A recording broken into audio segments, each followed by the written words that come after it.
नमस्कार। ओडिया अस्मितार आउ एक अध्याय आमे आज खोलिबा जदुमणि रहस्यर आउ एक पीढ़ी। तेबे आज कहानी नाटा हेउची आठगड़ नुहे काठगड़। अनेक दिन तले ओडिशा रे अनेक राजांकर राजती थिला।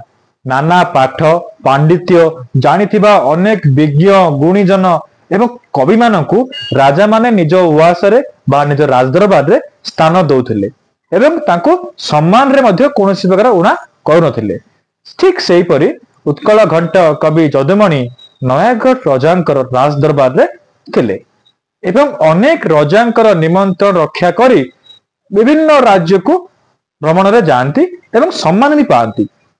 आठगड़ राजांकर डाकरा रे जदुमणि अनेक थर आठगड़ को जाइचंती। आस्ते आस्ते बयस बढ़ी गला।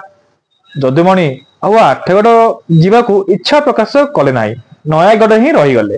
नयागढ़ राजांक पाखकू नई नई माने वृद्धावस्था जेमिति सी राजदरबार को गले, राजा तांकू देखी दुख प्रकाश करने सत्वे पचारिले, जदुमणि आठगड़ आड़े केबे जीवा हबो? जदुमणि उत्तर देले, राजन मते तो काठगड़ लोड़ा हेलानी, तो आठगड़ काहेकि जीवी? राजा निजर भूल को बुझी पारिले एवं भाविले मनीष जेते मनर इच्छा कले भी बयस आगरे समय आगरे हार माने। दिन आसीबो कवि जदुमणि आम समस्त को छाड़ी चली जिवे। काठगड़ लदा हई तांको श्मशान को निया जिवो। जदुमणि को देखी से कोड़ाई पकाइले एवं समस्त दुही आखिरु लुहर धार निगाड़ी गला बा बाहरी गला।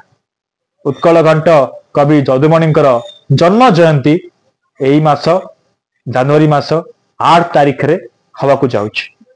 आपण मानकु समस्त को अनुरोध करिवि, सेई दिन आमे कविंक पाखरे कविंकर अम्लान कीर्ति पाखरे निज मुंड को नुआई ताको प्रणाम करिवा, श्रद्धांजलि देबा। मु मध्य सेई दिन एक नुआ रहस्य को नहीं आपण मानक पाखरे पहुंचबी।